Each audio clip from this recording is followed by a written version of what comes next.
Okay, it's going to be a review of Monday Night Raw. This is the second edition of the Netflix takeover. This was from San Jose, California, January 13th, 2025. I would definitely say much more well-rounded show in terms of the wrestling.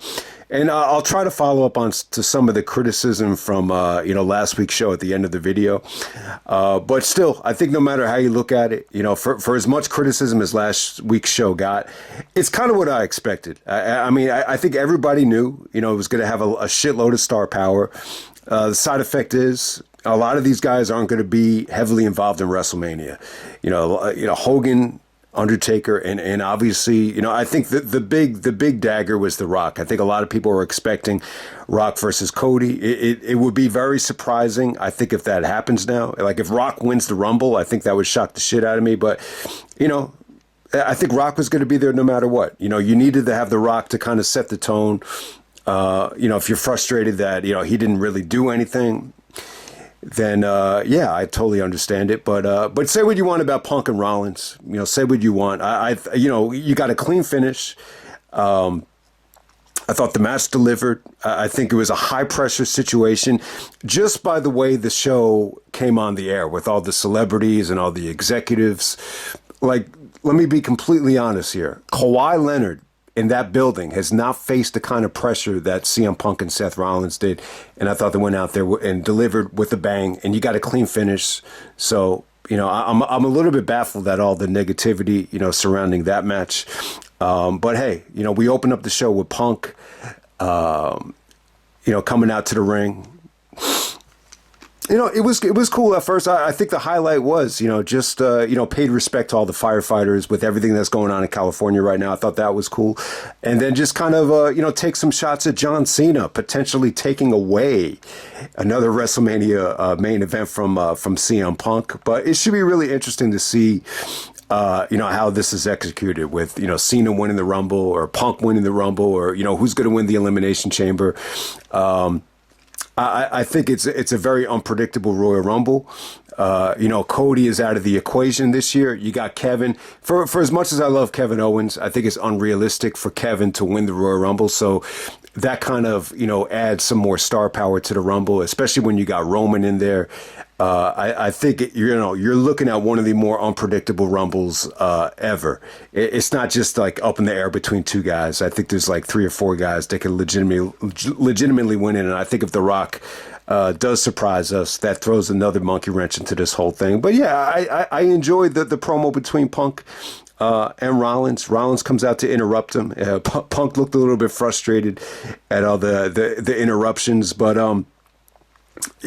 just kind of reflected on I'm trying to think. It feels like a long time ago, but yeah, Rollins was just, basically saying that he'd rather be the worst version of himself than be any version of CM Punk, and he's going to take the loss like a man, and kind of insinuated that if Punk had lost the match, that he would take another 10 years off. So yeah, that type of situation. Drew comes out. And Drew McIntyre comes out and just criticizes Seth Rollins for, being a phony leader, for not really being the leader that he, promotes himself to be, because he was nowhere to be found in the Tribal Chief match, the Bloodline match to take down Roman. And he put all his energy into the main event with Punk.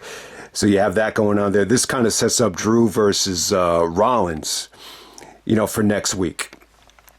So there we go with that. But hey, I thought it was good. I like these kind of promos where everybody's trying to sell themselves on winning the Rumble. Drew's standpoint was that he wants to win the Rumble so Roman doesn't win it, and he's a little bit upset that Roman got so much momentum. But he didn't say the Olafala right. He should just. I think it felt like he just called it the awful waffle or whatever. But it was kind of funny. But yeah, a good way to start off the show. I actually like these type of promos. So there we go with that. Next up, you have Penta coming out, surprisingly. Penta makes his big debut, not against Cena. The idea of him actually interrupting Cena, when I look back on it now, I just think it seems a little bit far-fetched. I think, even though Vince isn't there anymore, I think there's still, kind of this,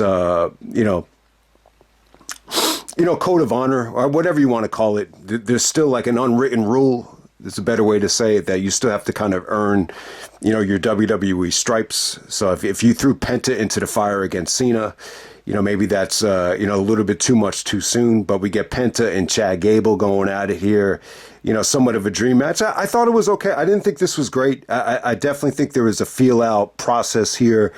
And, not a lot of, great chemistry, but they got the job done, though. It had a nice little environment because of the excitement to see Penta.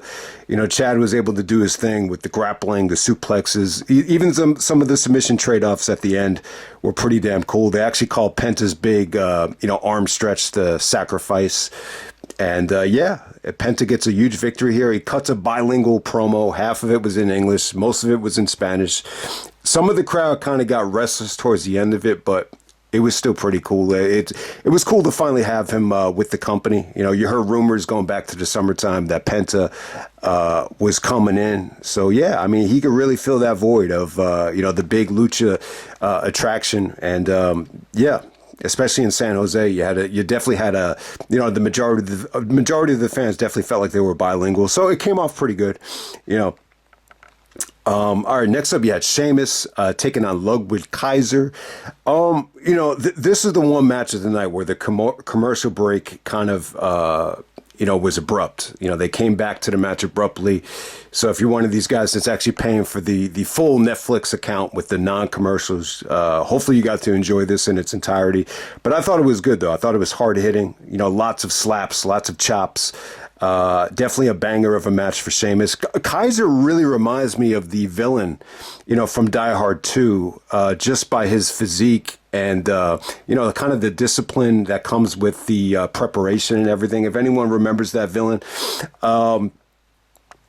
But yeah, Sheamus gets the feel-good victory with the bro kick. It came off good, and this kind of leads to Sheamus interacting with Braun Breaker in the front row, which was good, man. They show highlights of the Survivor Series match, which is underrated. I don't think people gave that match the credit it deserved. I don't know if it was because of the two rings getting in the way or whatever, but I really enjoyed that match. So Sheamus and Breaker are going to be taking on each other at the Saturday night's main event right before the Rumble, so definitely looking forward to that.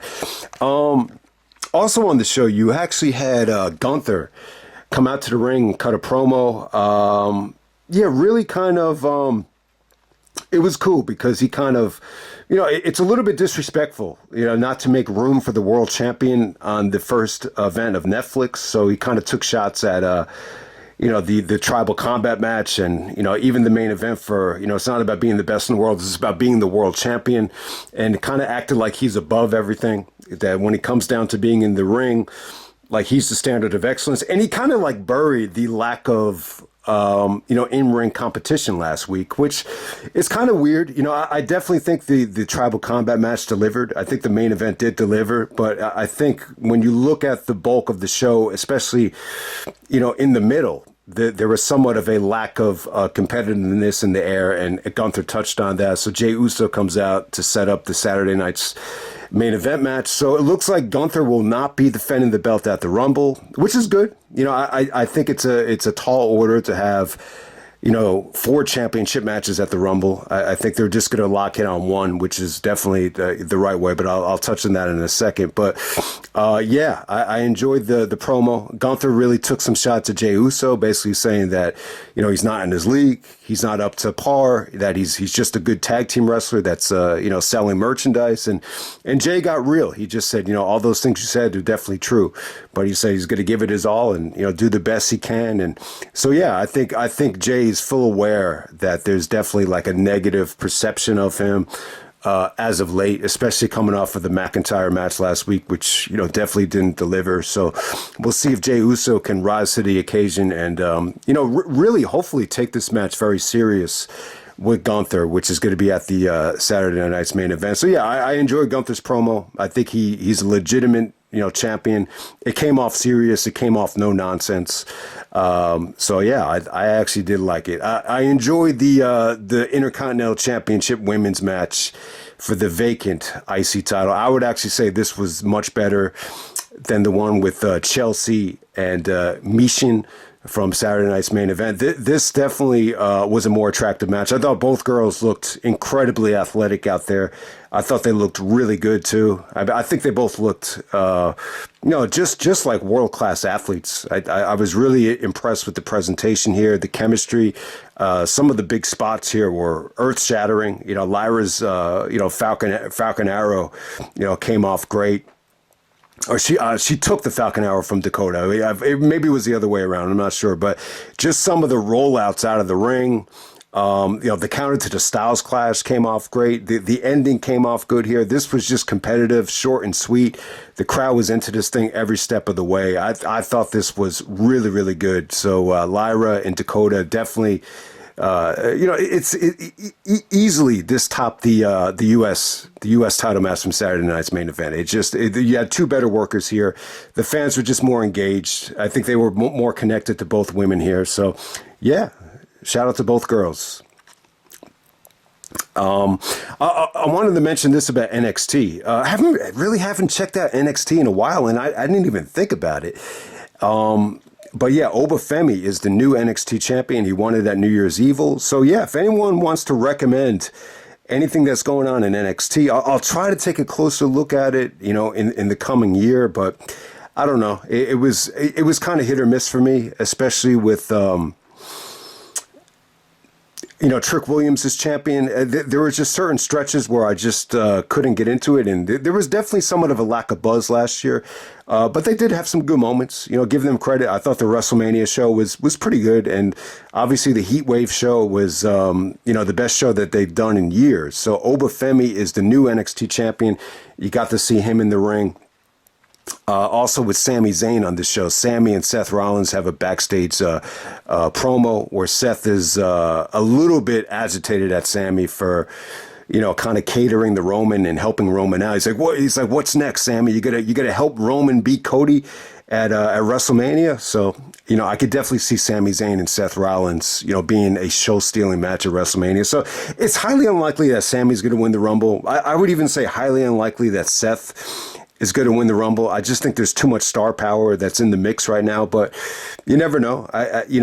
So this sets up Sami and The Miz. So Sami actually is trying to walk past The Miz and Karrion Kross, and Miz is taking shots at Sami for, never winning the belt and kind of bragging that he won the belt 2 times more than him, as he's a 2-time world champion, and Sami's never won the belt, and Sami challenges Miz to a match. And they go only 4 minutes here.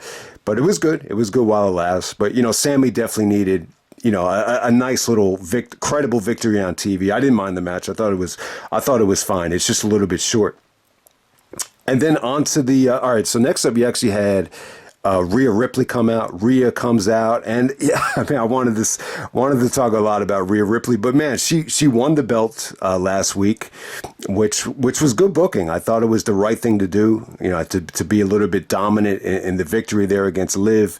So she comes out, and you notice like a lot of like females are really gravitating towards Rhea Ripley. I would definitely say for a lot of different reasons, but I wanted to bring it up, and eventually I'll go into this a little bit more in depth. But I think because she's bisexual, I think it definitely opens the door up for more of a what do you want to call it? Just a more well-rounded fan base. If you look into the crowd, you see a lot of girls with signs saying, "I came to watch Rhea. I'm here for Rhea." So yeah, I definitely think Rhea has a unique look. I think she definitely has.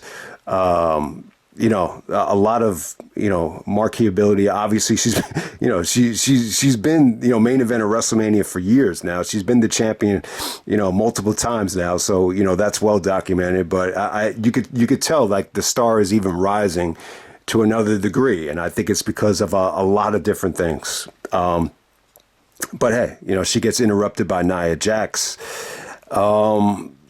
Nia is basically saying that she's going to win the Rumble and challenge her. So thank God that's not going to happen at the Rumble, which is good. I definitely think that's the way to go. So Bayley comes out, she comes out of the crowd as well. So, Bayley and Rhea kind of, put an end to, Nia acting like a bully. So you had the segment with Rhea Ripley. And then the main event, we got Damian Priest taking on Finn Balor in the street fight. It was pretty much what I expected. I'm not going to say blew away my expectations, but they gave you everything they wanted. They gave you everything you wanted. I expected the table bumps. I expected like the ton of interference. Wasn't crazy about the interference from the Judgment Day, and then obviously the War Raiders come down to, even the odds. But you had an awesome Falcon Arrow spot from Damian Priest to Finn Balor off the balcony, and it looked like they were going to stop the match. They took Finn to the back on a stretcher, and then it was cool. I think the best part of the match was, Priest actually goes up to Balor while he's like got the neck brace on, and he just stares at him, and then he just starts punching and brings him back to the ring. So yeah, after all the interference, was out of the equation, the War Raiders kind of, let them just kind of do their thing. And then you got these two guys just going at it. You saw a lot of table bumps. The razor's edge through the table was sweet. The interception from Priest to the double drop kick while Priest had the chair kind of like trapped around his neck, and then he chokeslammed Balor. I thought that was pretty cool. But yeah, Priest does go over. Pretty predictable match, but yeah, Balor definitely had some good moments out there, especially that sling blade, right by, to counter one of those table bumps on the outside. I thought that was pretty good, but yeah, Priest goes over Balor. Yeah, definitely the most satisfying match that they had, but it just doesn't surprise me. I thought this was exactly lived up to expectations. It didn't blow away the expectations at all. It was good. I mean, these two guys definitely deserved to have a nice little blow off because, the spot they were in at Bad Blood, it just didn't feel that important. I know they had a couple of other matches, they touched at Saturday night's main event, but, they definitely deserved a big blow off match because this has been building for years. Obviously Priest was kind of a nuisance when Balor was, challenging Rollins, for the championship. The Money in the Bank was definitely a distraction, so they were building it up back then. And then Priest, had to change the heart and just didn't want Balor, interfering in his matches. And ultimately Balor turns on Priest, back at SummerSlam, and, they've been building it up ever since. So it's okay. But, my gut feeling is a lot of people just don't give a fuck about the Judgment Day. So I don't know how this is going to, sit with everybody right here. You did get a segment here with Liv, kind of, mocking Dominic, basically said she's not mad, but instead she's basically barking at Dominic to, get the bags and, giving him all these orders like he's a little bitch boy. So you got to see that as, Dom, tried to go back to Rhea Ripley last week, but, got rejected. So that's pretty much it, guys. I mean, I think the wrestling was definitely, a little bit more well-rounded on this show. Obviously it didn't have the star power that last week's had. But, you still need to have The Rock on the show. But if Rock isn't going to be involved with the company, at least, at WrestleMania or even in the near future, does it really make sense for him to, do a huge angle if everything is just up in the air in terms of like his involvement with the company? But, there's still like a lot of pressure to have The Rock on the show, and he's part of the company. So I'm not going to say that they shouldn't have had him on. And the Hogan thing was definitely a mistake. I would definitely agree with that. I could have predicted the reaction because, he got the same reaction at WrestleMania a couple years ago. This was a little bit worse, but it's a combination of everything. But I think the biggest problem with Hogan is he doesn't have that nostalgia fan base anymore. The nostalgia is definitely gone. If there's anybody that's still nostalgic about Hogan, the problem is they're like well over 50. Even I was a little bit late to the party with Hogan's prime. I got to see like the Hogan stuff from 91, but that's at the tail end of it. So especially with the WWF years. So I think that's the biggest problem there is that the nostalgia has totally faded with Hogan. And, the documentaries too. I mean, let's face it. It's not just the Bash at the Beach. I mean, it's everything. It's the racism stuff, which I don't want to get into right now. There's definitely an argument against that we could get into, but it's everything. It's I wasn't even aware of this until just recently. It's also the stuff about the union, about the healthcare, about, him kind of really being the guy that put an axe to any sort of, healthcare, with the wrestlers, because, Hogan's got more money than God. So, why does he need to join the union? So it's just a little bit of everything. But hey, the Hogan thing was deflating though. I've talked to guys that are huge Hogan fans that are very mixed about it. But hey, you could definitely make the argument that, he made his own bed. There's so much negativity that's coming from Hogan that, it's just sad, man, because he really could have ended his career like on such a high note with that big return in 2002. Like nobody expected that, but somehow he managed to kind of, ruin his reputation. So I have a little bit mixed feelings on it because I'll always be appreciative of, everything that Hogan did for the company. But hey, it's an argument that you really can't win. But hey, trying to think of what else. I mean, Taker's appearance didn't get any criticism. You can't criticize the Undertaker return. I'm trying to think what else really got a lot of criticism last week. Cena's promo. I actually enjoyed Cena's promo. I thought it was fine. I would actually say no to the Penta interference. I think that would have been a great way to to build a new star. But I thought Cena's promo was fine. I definitely think it was. And speaking of the Rumble, man, just want to give some thoughts on the format of the show. I just want to be adamant about this. I think the men's Rumble needs to go first. Then I think you could do the women's Rumble like second. Maybe you could do like some type of buffer thing between the men's Rumble and the women's Rumble. But yeah, let Kevin and Cody go last. It's a ladder match. It'll be exciting. Kevin could actually main event the Rumble more times than anybody. I think he actually ties like Taker's. I think it's Taker. I think he would actually tie or even beat Taker's record of main events of Royal Rumble matches for the title. So I think that would be pretty cool. But yeah, as of right now, I think the predictable thing with the Rumble is actually for Cena to win it. I think the most unpredictable thing will be, if Rock wins it. I want to throw Randy Orton's name out there. I think Orton could win it. I think, would never surprise me if Roman wins the Rumble. So I think this Rumble should be, hell of unpredictable. I think it should be really, really exciting. Cena's been heavily promoted with the Elimination Chamber pay-per-view this whole year, in Toronto. So, maybe that will be the place where Cena could actually, win the number one contendership. But yeah, man, it should be really interesting to see, who gets that spot, whether it's Punk or Cena. It looks like it's going to be either Punk or Cena right now, but there's a lot of other names in the mix as well. Drew McIntyre and Cody have had their little beef as well, so that wouldn't surprise me. So just an exciting time, man. But let me end it right there. This is the second, Raw on Netflix. This will probably be the last one. I really think it will be. I'm always worried about the Master P situation with the oversaturation, with what hurt, that No Limit company. So I don't know, man.